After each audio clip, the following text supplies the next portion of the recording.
এবার ফুল বানানোর জন্য নিয়েছি আমি সাজলিক কাঠি। কাঠির সমান সাইড নিয়ে আমি গ্লুগানের সাহায্যে জোড়া লাগিয়ে রাখা পাপড়িগুলো ঘুরিয়ে ঘুরিয়ে ফুল বানিয়ে নিব। খেয়াল করে দেখবেন আমি পাপড়িগুলোর প্লেন সাইডটাতে কাঠি লাগিয়েছি।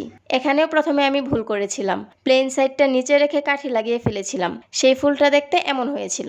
আমার মনে হয় এই ফুল বানানোর জন্য যতগুলো ভুল করা যেতে পারে সেই সবগুলো ভুলই আমি করেছি, কোনো ভুল মনে হয় করার বাকি রাখি নাই। আমি একটু করে গ্লু লাগাচ্ছি আর একটু করে ঘোরাচ্ছি। এই প্রক্রিয়াতেই সবগুলো ফুল বানিয়ে শেষ করেছি। পরে যদিও শেষ মুহূর্তে যে আমার কিছু ফুল শর্ট পড়েছিল, তখন শর্টকাটে অন্যভাবে কম পাপড়ি দিয়ে ফুলগুলো বানিয়েছিলাম, সেটারও একটা টিউটোরিয়াল আমি পরে আপনাদের সাথে শেয়ার করব। ফুল বানানো শেষে উল্টো করে নিচের দিকে বেশি করে গ্লু লাগিয়েছি যেন ছুটে না যায়। এখন সবগুলো ফুলে গ্লিটার লাগিয়ে নিব। গ্লিটার লাগানোর জন্য আমি একটা প্লেটে ফেভিকল গ্লু ঢেলে নিয়েছি আর একটা পেপারে গ্লিটার নিয়েছি। এখন একটা ফুল নিয়ে গ্লুতে ডুবিয়ে আরও একটি ফুল নিয়ে অন্য ফুলের এক্সট্রা গ্লুগুলো ঘষে ঘষে লাগিয়ে নিব এবং পরে গ্লিটারে ডুবাবো। একইভাবে সবগুলোতে গ্লিটার লাগিয়েছি।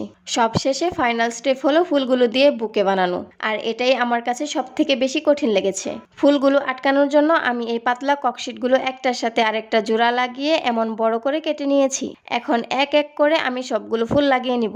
এখানে আমার 15টি ফুল ছিল। আমি ভেবেছিলাম এগুলো দিয়েই হয়ে যাবে। মূলত অনেক কষ্ট লাগছিল আরও ফুল বানাতে, না হয় আমার 20টা বানানোর ইচ্ছে ছিল, কিন্তু পরে দেখি 15টা দিয়ে একটা পারফেক্ট শেপ আসতেছে না। তাই পরে আমার আরও 5টি ফুল বানাতে হয়েছে, তাহলে টোটাল 20টি ফুলই লেগেছে এখানে। কাঠিগুলো ককশিটে লাগিয়ে টেপ দিয়ে মুড়িয়ে নিয়েছি বেশ কয়েকবার, এবং এরপর এসেছে আমার সবথেকে বিরক্তিকর পার্ট, যেটা আমি ভেবেছিলাম 30 মিনিটেই হয়ে যাবে। ওই দিন এই ফ্লাওয়ার বুকে নিয়ে আমার ফটোশুট করার কথা ছিল।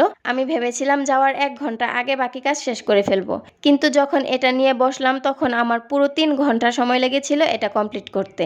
আমি পেপারটা আটকাতেই পারছিলাম না কোনোভাবেই, কারণ আমার কাছে পেপার শর্ট ছিল আর এগুলো যেই দোকান থেকে নিয়েছিলাম সেটাও অনেক দূরে ছিল। এটা শেষ করতে গিয়ে সেদিন আমার রাত হয়ে যায় আর আমার সেদিন ফটোশুট করা হয় না। শেষের অংশটুকু আমি ক্যাপচার করিনি, কারণ আমি নিজেই তো পারছিলাম না, আপনাদের কি শিখাবো। সব ঝামেলা শেষ করে প্রায় 1 সপ্তাহ পরিশ্রম করে সব শেষে আমি ফাইনাল লুক দেখে অনেক বেশি হ্যাপি ছিলাম। তবে অনেকেই বলেছে গোলাপ তো লাল হয়, এটা নীল কেন? আমার উত্তর, সবাই তো লালটাই করে, আমি একটু আনকমনই পছন্দ করি। আসলে আমার নীল গোলাপের সাথে নীল শাড়ি পরে ফটোশুটের ইচ্ছে ছিল, আর তাই এটা করা। আপনাদের কাছে কেমন লাগলো অবশ্যই কমেন্ট করে জানাবেন। দেখা হবে পরের কোনো ভিডিওতে। আল্লাহ হাফেজ।